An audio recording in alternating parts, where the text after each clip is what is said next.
Okay, let's be real. Greek myths, older than your grandpa's sandals. We're talking like really old stories. So why are we still talking about Zeus and his wacky family? Simple. They're bonkers, brilliant, and full of drama.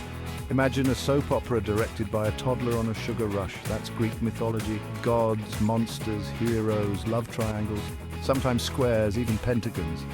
Ancient Greeks knew how to spin a yarn, and we're here for it, adding our own twists and giggles along the way. Buckle up, Buttercup, it's about to get mythical. Zeus, where do we even start with this guy? King of the gods, ruler of the sky, notorious lightning bug enthusiast. Oh, and let's not forget his other favorite hobby, siring children. Seriously, the guy got around. You couldn't throw a discus in ancient Greece without hitting one of Zeus's offspring. Half the time, Hera, his wife, more on her later, was chasing him around with a thunderbolt of her own. But hey, at least it kept things interesting. Speaking of Hera, let's just say you don't want to be on this goddess's bad side. As the goddess of marriage and family, she took her vows seriously. Too seriously, some might say. Remember all those demigod children Zeus fathered? Hera remembered. And she rarely let them, or their mothers, forget it. She was the queen of epic grudges. Think Greek mythology's answer to a very glamorous, very vengeful hurricane. Moral of the story? Don't get between a goddess and her man, especially if that goddess has access to divine weaponry. Next up, we've got Poseidon, the god of the sea.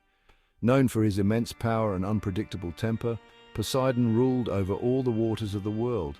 His domain wasn't just limited to the oceans, it included rivers, lakes, and even underground springs.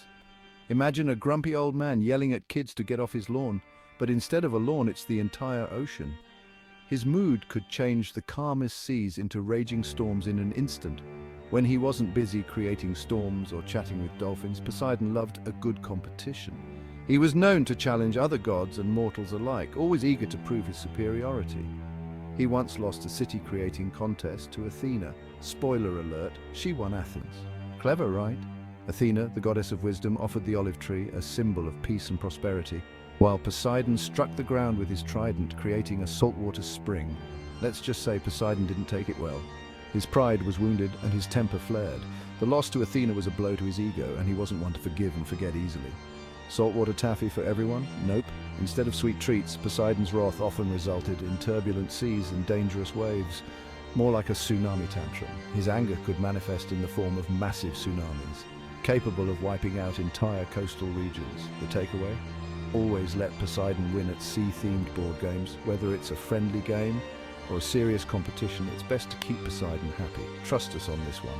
Keeping the god of the sea in a good mood is always a wise choice. After all, you never know when you might need calm waters for your next voyage. Hades, not as grumpy as everyone thinks, just misunderstood. Now we descend into the underworld with Hades, Lord of the Dead. Contrary to popular belief, Hades wasn't some evil villain twirling his moustache and plotting world domination. Okay, maybe a little. He was just a busy guy running a tight ship, or well, a vast underworld filled with souls, and honestly, can you blame him for being a tad bit grumpy? His interior design choices were limited to gloomy and gloomier. Plus, nobody ever invited him to the good parties on Mount Olympus. Rude. Athena, Ares, Apollo and Aphrodite, the sibling squad. Dysfunctional much? No dysfunctional family is complete without sibling rivalry, and the Olympian gods were no exception. Imagine a family where every argument could shake the heavens and every competition could change the course of history. Athena, goddess of wisdom, was the brains of the bunch. She was always the one with a plan, the strategist who could outthink anyone. But her intelligence often made her seem aloof and unapproachable. Ares, god of war, was the hot-headed jock. He loved a good fight and was always ready to charge into battle. His impulsiveness often got him into trouble, but he was fiercely loyal to his family. Apollo, god of music and the sun, was the annoyingly perfect one. He excelled at everything he did, from playing the lyre to driving the sun chariot across the sky. His perfection often made his siblings feel overshadowed. And Aphrodite, goddess of love and beauty, was, well, Aphrodite. She had the power to make anyone fall in love with her. But her vanity and flirtatious nature often caused tension among the gods. They bickered, they competed, they occasionally teamed up to save the world or mess it up even worse. Their arguments were legendary, and their alliances were often short-lived. But despite their differences, they were bound by a common thread, their divine heritage. They were a family, after all, and like any family, they had their ups and downs. Basically, they were your average siblings, just with superpowers and a penchant for drama. Their stories remind us that even the gods weren't perfect, and that family dynamics can be complicated no matter who you are. Those wacky heroes, Hercules, Theseus, and the gangs all here. What's a good myth without a few brave or foolish, depending on your perspective, heroes? Hercules, the muscle-bound demigod, was famous for his 12 labors.